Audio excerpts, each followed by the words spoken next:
अस्सलामुअलैकुम। आज मैं आप लोगों के साथ बहुत ही मज़ेदार से तंदूरी फ्लेवर्ड चिकन चीज़ समोसा की रेसिपी शेयर कर रही हूँ।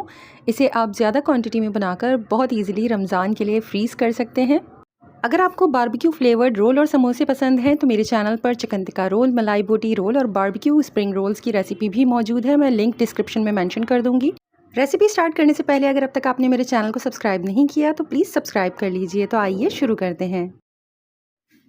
सबसे पहले मैंने इसके लिए 1 पाव चिकन लिया है और मैंने चिकन को बहुत छोटे चंक्स में कट कर लिया है। आप हाथ का कुटा हुआ कीमा या फिर बारीक कीमा भी इसमें इस्तेमाल कर सकते हैं।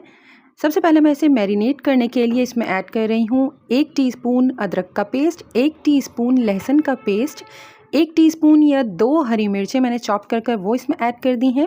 साथ ही इसमें किसी भी अच्छे ब्रांड का 1.5 से 2 टेबल स्पून तक आप तंदूरी मसाला ऐड कर सकते हैं।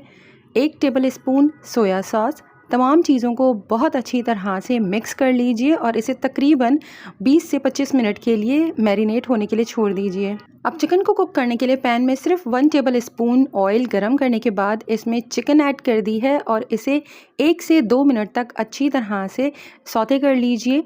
जैसे ही इसका कलर थोड़ा सा चेंज होना स्टार्ट हो, आप इसे कवर कर दीजिए और बहुत ही हल्की आंच के ऊपर इसे इतनी देर कुक करना है जब तक कि ये गल जाए और इसके अंदर जितना भी पानी रिलीज़ हुआ होगा वो कम्प्लीटली ड्राई हो जाए। लिड हटाकर इसे दोबारा से कुछ देर के लिए सौते कर लीजिए ताकि इसके अंदर जितना भी मॉइस्चर है वो सब ख़त्म हो जाए।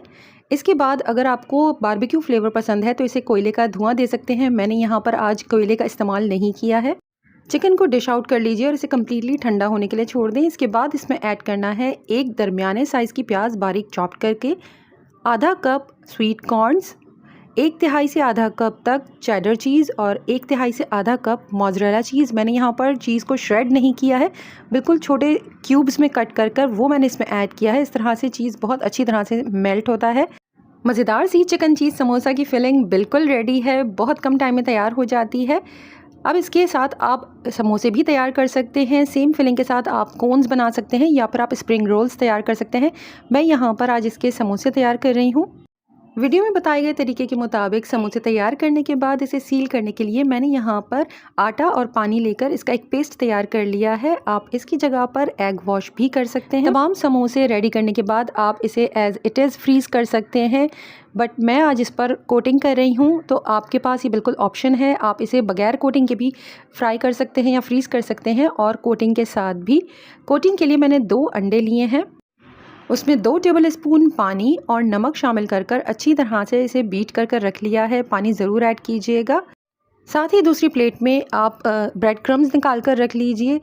समोसों को सबसे पहले एग में डिप करने के बाद अच्छी तरह से ब्रेड क्रम्स इसके चारों तरफ लगा लीजिएगा। कॉर्नर्स को भी बहुत अच्छी तरह सील कर दीजिएगा। अगर आप अंडा इस्तेमाल करना नहीं चाह रहे हैं तो फिर 1 टेबल स्पून मैदा, 1 टेबल स्पून कॉर्नफ्लावर के साथ पानी की एक पतली सी स्लरी तैयार कर लीजिए और उसमें पहले समोसों को डिप करें और इसके बाद आप ब्रेड क्रम्स लगा लीजिए। तमाम समोसे इसी तरह से रेडी करने के बाद आप बहुत इजीली इसे पूरे महीने के लिए फ्रीज़ कर सकते हैं। समोसों को डीप फ्राई करने के लिए तेल को बहुत ज़्यादा गर्म नहीं किया जाता है। ये ब्रेड क्रम्स वाले समोसे हैं, इसमें कोई एज सच इतना इशू नहीं होगा। आप मीडियम फ्लेम पर बहुत इजीली इन्हें तैयार कर सकते हैं। लेकिन अगर आप बगैर कोटिंग के सिर्फ मांडा पट्टी के साथ समोसे तैयार किए हुए फ्राई कर रहे हैं तो प्लीज़ इस बात का ध्यान रखिए कि ऑयल सिर्फ वार्म होना चाहिए। उसके अंदर आप समोसे डाल दीजिए और इसे स्लो फ्लेम के ऊपर ही आपने कुक करना है। इस तरह से फ्राई होने में और इवन कलर आने में आपको थोड़ा ज़्यादा टाइम लग सकता है, लेकिन अगर आपने इफ़्तार से बहुत देर पहले समोसे फ्राई कर भी रख दिए हैं तो इफ़्तार तक इंशाल्लाह ये समोसे क्रिस्प ही रहेंगे और सॉगी नहीं होंगे। मज़ेदार से चिकन चीज़ समोसों को आप अपनी पसंद की किसी भी सॉस के साथ सर्व कर सकते हैं। अगर ये वीडियो आपको पसंद आए तो प्लीज़ लाइक, शेयर, कमेंट कीजिएगा और मेरे चैनल को सब्सक्राइब करना मत भूलिएगा। अपना और अपनों का बहुत ख्याल रखें। अल्लाह हाफ़िज़।